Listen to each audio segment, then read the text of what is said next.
This is the audio for the 2023 United States Dressage Federation Introductory Level Test B.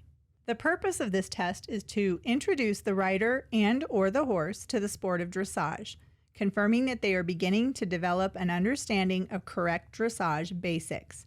The horse should be ridden freely forward in a steady tempo and clear rhythm, as well as accepting contact with the bit. An understanding of test accuracy and geometry should be demonstrated.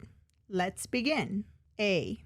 Enter working trot rising. X.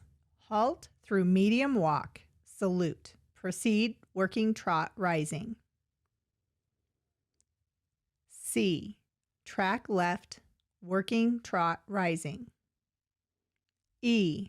Circle left, 20 meters, working trot rising. Between K and A, medium walk.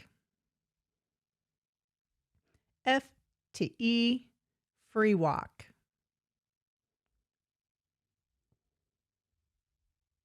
E to H, medium walk. Between H and C, working trot rising. B, circle right 20 meters, working trot rising. A, down the center line. X, halt through medium walk, salute. And that concludes the 2023 USDF Introductory Level Test B.